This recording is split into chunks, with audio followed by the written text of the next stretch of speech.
राधे राधे राधे राधे। जय श्री राम। सभी को मेरी राम राम जी। एक बार फिर करेंगे राधे राधे राधे राधे राधे राधे। गाजीपुर राधे राधे चैनल को सब्सक्राइब ज़रूर करें। यदि सब्सक्राइब कर रखा है तो वीडियो पर लाइक और कमेंट ज़रूर किया करें। खासकर चैनल पर जाकर यदि मैसेज छोड़ते हैं तो वहाँ से चैनल को तरक्की मिलती है। कल गाजीपुर में कीर्तन भी है जिसका समय 1:30 बजे से 4 बजे रखा गया है। आप कीर्तन का भी आनंद लें, क्योंकि ये सब चीज़ें भगवान के प्रति जागरूकता और भगवान के साथ जोड़ने के लिए होती हैं और सभी उसका आनंद लें। आप सभी का स्वागत है कीर्तन में, और जिसको जो भी कीर्तन में भजन आता है वो ज़रूर अपना उसमें योगदान दे। तो सभी का कीर्तन में स्वागत है, जिसका लाइव प्रसारण जो है 1:30 बजे से 4 बजे तक गाजीपुर राधे राधे पर भी होगा, और वो भी देखें और लाइक करें और कमेंट करें। तो आज की कहानी के साथ फिर उपस्थित हूँ कि जीवन के अंदर कभी भी ये मत सोचें कि कोई भी अपने अंदर सुधार नहीं ला सकता। यदि जीवन के अंदर माता पिता की अच्छी जो जिसको कहते हैं कि अंदर परवरिश की वजह से या गुरुजनों की गाइडेंस की वजह से या गुरुजनों का जो मार्गदर्शक होता है, मार्गदर्शन करते हैं, यदि हम उस पर चलें तो ऐसा कुछ नहीं कि हम जीवन के अंदर अपने सुधार नहीं ला सकते। एक चोर था, प्रतिदिन चोर था तो चोरी करने का ही काम था। अब चोरी करने के लिए जाता, कभी चोर का तो ऐसे ही होता है कि कभी काम मिल जाता है, काम ही है चोरों का वो चोरी, तो और कई बार जो है नहीं मिलता। और ऐसे ही वो अपने घर का गुजारा चला रहा था। और एक दिन जो है वो वहाँ से निकल रहा था तो उसने एक कथा, भागवत कथा हो रही थी और वहाँ पर गुरुजी कुछ बातें बता रहे थे।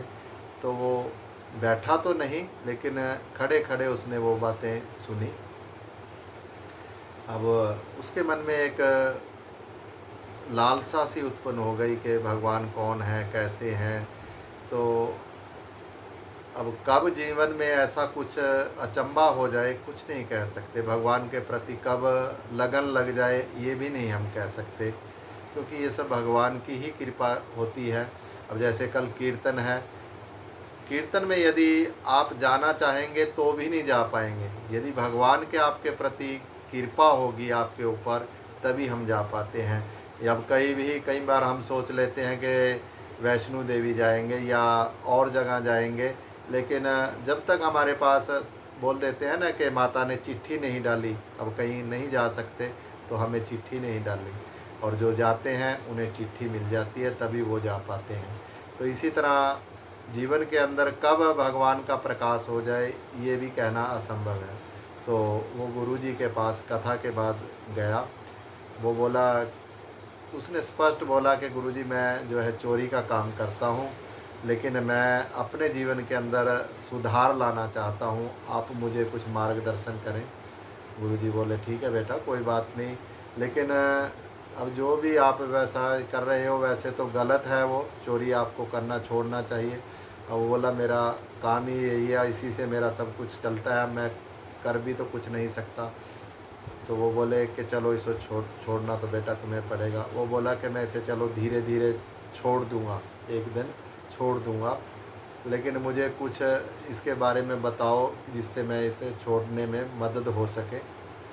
अब गुरुजी बोले कि चलो बेटा, एक मैं तुम्हें मंत्र देता हूँ कि तुम्हें कोई भी स्त्री मिले, कोई भी स्त्री मिले, कोई भी बच्ची मिले, तुम उसे अपनी बहन और माता समझना।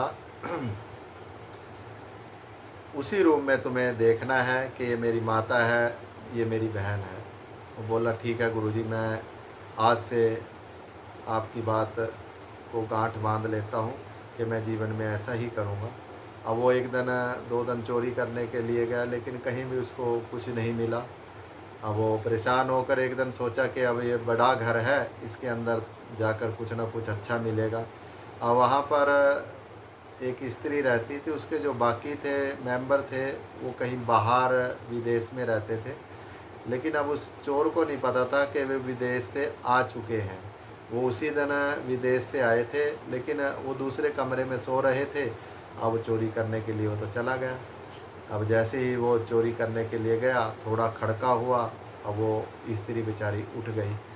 अब वो स्त्री उठ गई तो स्त्री उसे जो है परखना चाह रही थी। अब स्त्री बोली कि मैंने तुझे पहचान लिया, तू चोर है, पहले भी जो है चोरियाँ करता है। मैंने एक दिन मैं कहीं गई थी तो कोई किसी ने बताया था ये वो चोर है और ये चोरियाँ करता है।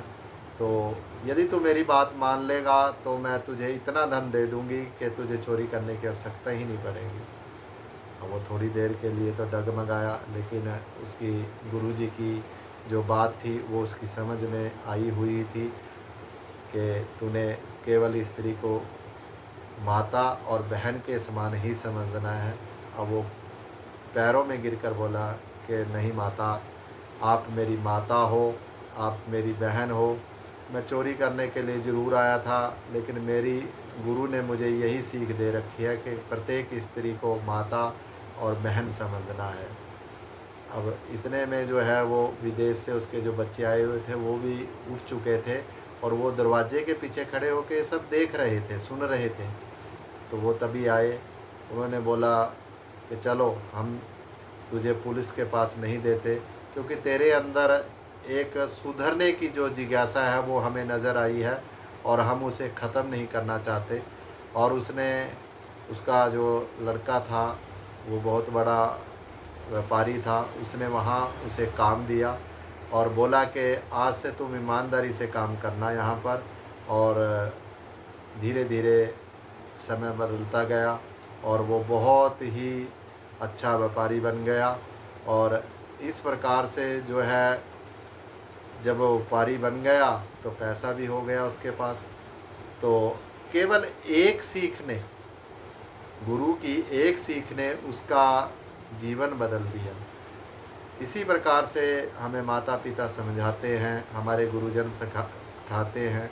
अब आप कथा में जाते हो, वहाँ भी कुछ ना कुछ सीख कर आते हो। तभी बोलते हैं कि हम कि कीर्तन के अंदर या भागवत कथा जब भी होती है कि अपने बच्चों को ज़रूर लेके आया करो।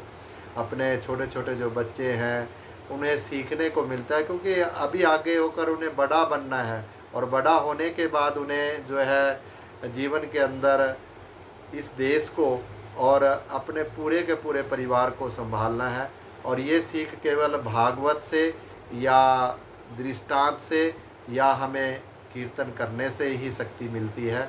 और वो शक्ति जो है अलग ही होती है।